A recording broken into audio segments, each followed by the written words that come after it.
In 1888, Philip Henry Sheridan was appointed General of the Army by President Grover Cleveland, which meant he was no longer just a general. He was a general of generals. He was in charge of the whole show. Under his command, we implemented scorched earth tactics across southwestern America and into northern Mexico.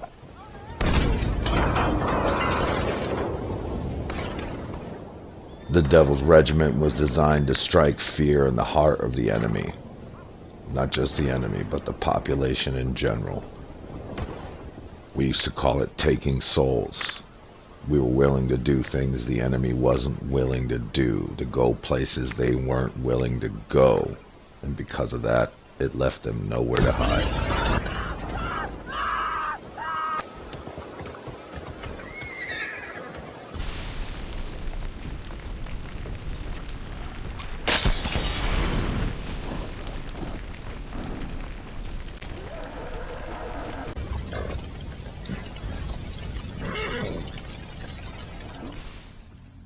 A long time ago, I'd read a book about Vlad the Impaler, also known as Dracula. He used to cut the heads off of his enemies and stick them on pikes around the country to terrify whoever came after them. It had the same effect on our enemies as it did on his.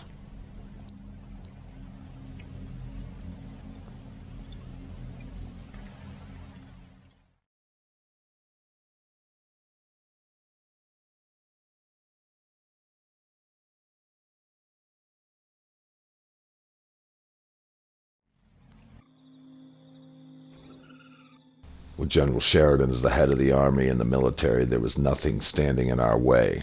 He had the full support of the president. Because of that, so did we.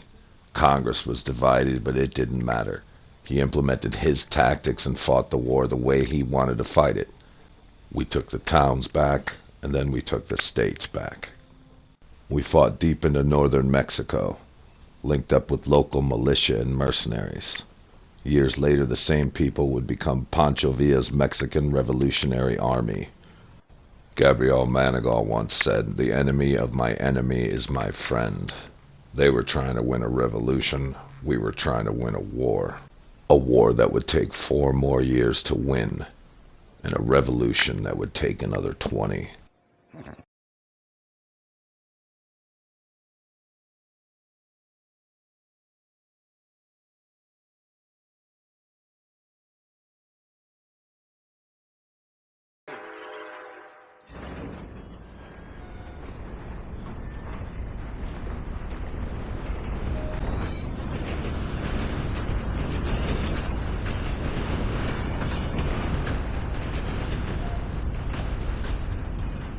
Old man Sheridan finally retired. The Devil's Regiment retired along with him. So I headed home, back to Valentine, back to my ranch. Through the war, I kept in touch with Maggie and Lem. We sent letters back and forth, and they'd send care packages, things like that. Really helped me get through some hard times. I had mailed some things before I left Fort Wallace, so I stopped in to pick them up. What can I do for you? Picking up a package for Frank Castle from Fort Wallace. He fumbled about awkwardly until he found it. Along with the package, there was a letter from Maggie. Yeah, well, you know. See you around.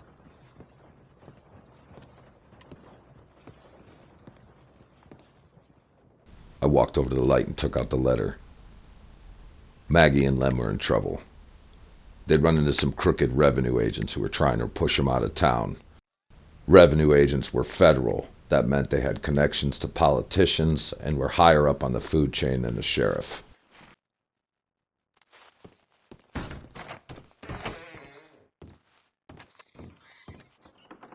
I headed over to the stable to get a horse and a saddle, and while I stood there negotiating and haggling over a price, I was trying to formulate some kind of plan.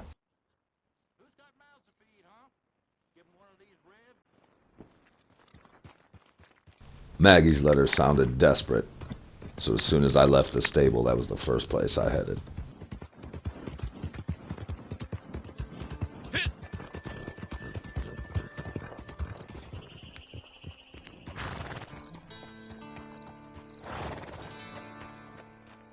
hitched my horse up outside and headed toward the front door. It was never this quiet at Maggie's. There was always something going on. Right away I knew something was wrong.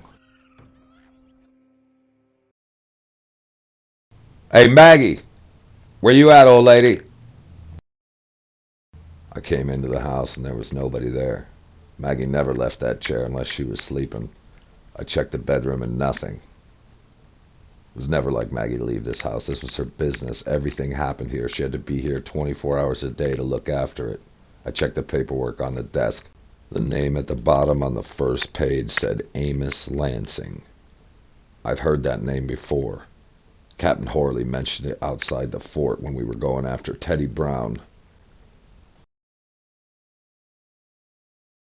Even though I couldn't hear anything, I went downstairs to see if Frenchie was there. I rounded the corner. When he was gone too, I knew it. Something had happened. Either they'd been taken or they had to run. Either way, I had to figure out which. The good thing was there was no blood. There was no signs of a struggle, so whatever had happened, hopefully they were all right.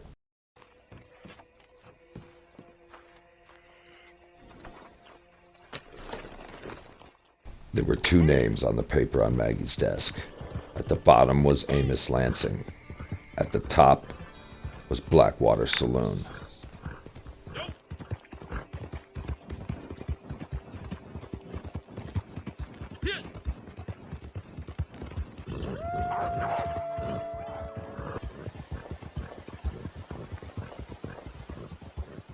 There were two towns where the money was. Blackwater and Saint Denis. Saint Denis had more power and more money, so Blackwater became a haven for hired guns. I kept running the name through my head. Amos Lansing. I was sure Captain Horley had said something about it at the fort. Amos had ties to Teddy Brown, and now somehow Maggie was tied into Amos Lansing.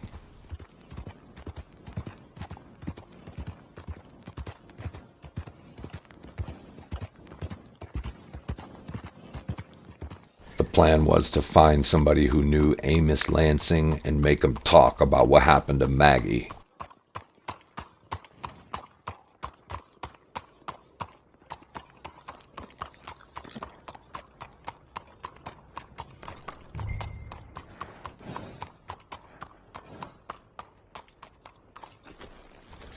I hitched my horse out front, headed toward the front door.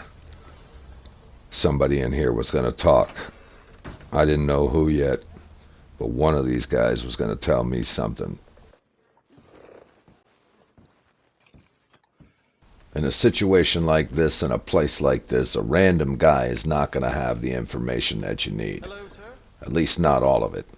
But he absolutely will know somebody who does. Hey, asshole. Who runs this fucking dump? As I threw back my whiskey, I looked at everybody's reaction in the room. Nobody said a word, but the guy at the corner of the bar nervously looked to his right, motioned with his hand for somebody to stay back. Mister? So I'm guessing none of you know a little old lady named Maggie, huh? I'm talking to you, scumbag! Turn around! Please, God, no! God! I only needed one of these assholes conscious, so I went to work. I put my back to the bar. It was 5-1. They circled around me and I started dishing out punishment, working my way into the room.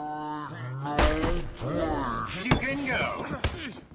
These guys weren't trained. They were drunk and sloppy. Just a bunch of hired guns looking for a payday. And they'd never seen anything like me before. I'm gonna be the one that put you... As his head bounced off the concrete, I turned to walk back inside, but a sucker punch made me see stars. I'm gonna whoop you good.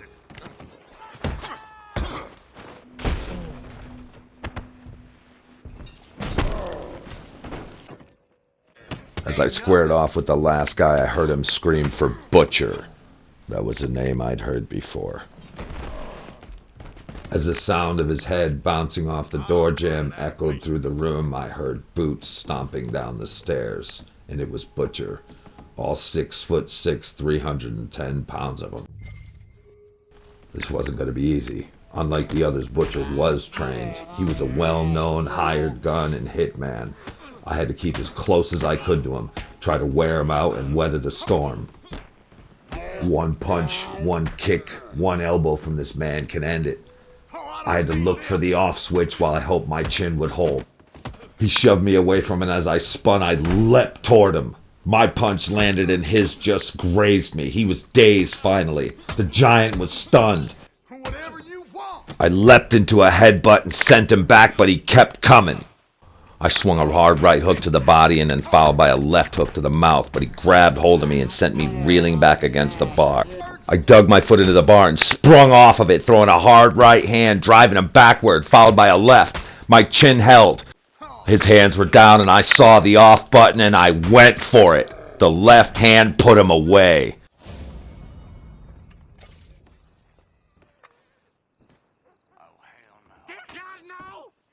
Butcher would talk. When he woke up, he would talk. I wouldn't give him any choice.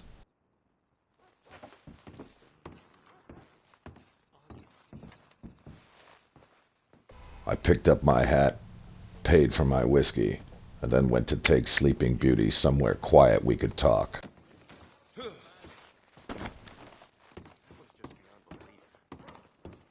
Oh, pardon. Now done seen everything.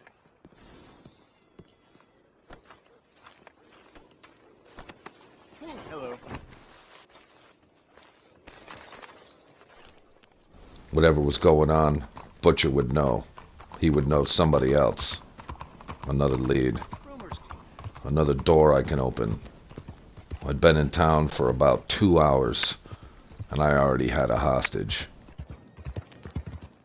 An old friend of mine had a barn a few miles outside of Blackwater. It was the perfect place to have our conversation.